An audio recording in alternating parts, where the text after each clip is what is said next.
And we can now speak to Pakistan's former Prime Minister Imran Khan, who joins me from his home in Lahore. Thank you for your time, Mr. Khan. Now, we understand the police have surrounded your house.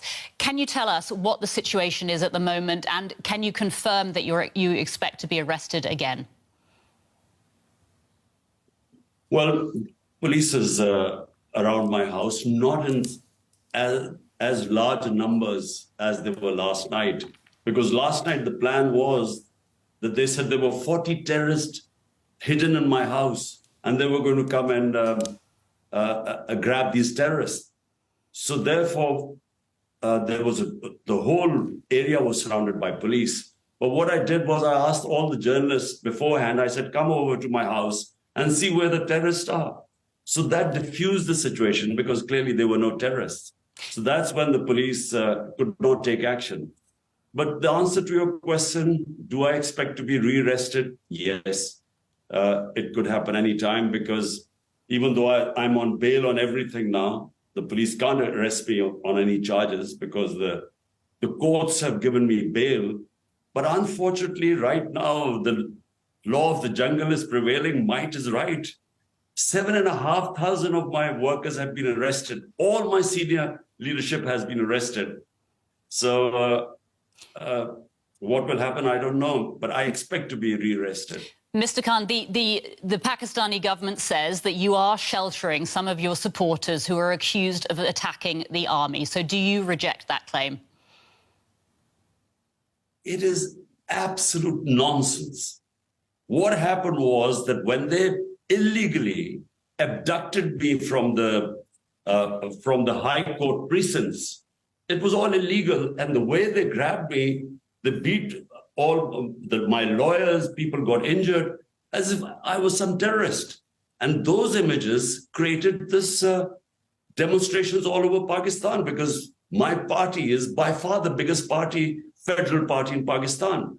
Now, what they did was they used these mass demonstrations that took place, they perpetuated violence, which is, I don't remember such violence. They shot dead 25 people, which we already know, but there are others which we can't know because then they started arresting 7,500 workers have been arrested. We don't know what's going on. All my leadership has been arrested. So they used that pretext to crush my party because this is the election year and my party's poll in the polls, it's 70% ratings right now. Mr. So in Khan, order to crush the party that we don't contest the elections, this is why all this is happening. Mr. Khan, you've spoken about the street protests that were sparked by your arrest last week. Will you be calling for calm among your supporters to avoid further violence, or are you encouraging people to protest? Look, the protest took place when they saw me being abducted from the precincts of the High Court by the army. That's why the protest took place. There are no protests right now. There is no public disorder. But what is happening is that there's a crackdown, unprecedented crackdown taking place. I again repeat, my entire senior leadership is in jail. They get bail from court. As they come out of the court, they again get re-arrested.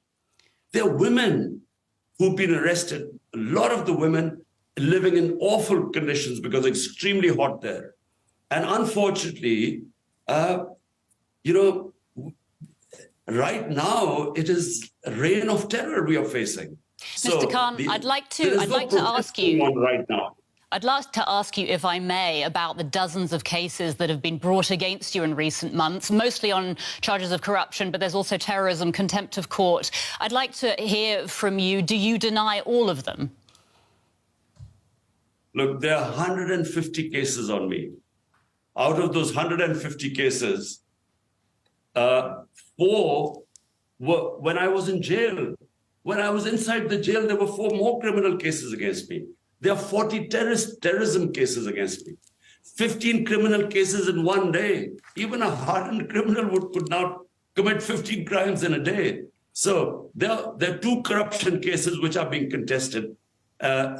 So, I mean, as someone who's been known in this country for 50 years, never committed one crime, certainly in the last few months, he's had 150 cases. No one believes this.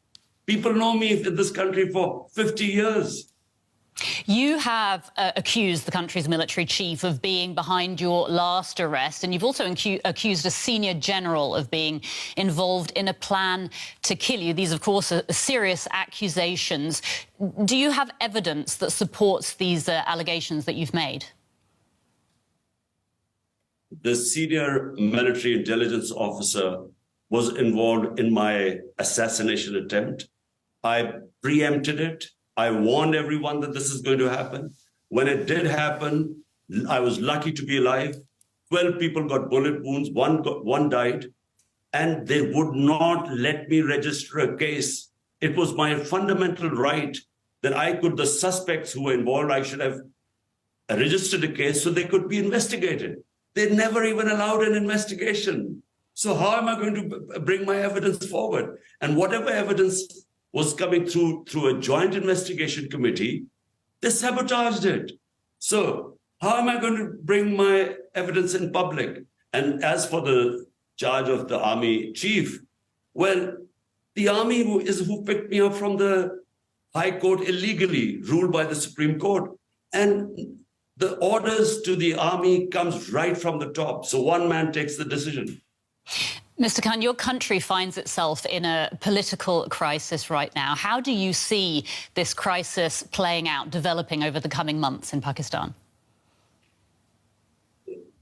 Pakistan faces a huge political crisis, but even a bigger economic crisis, because we have never had such bad economic indicators like we have today.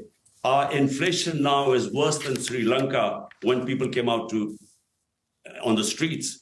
So unemployment, inflation are record in this country, especially inflation.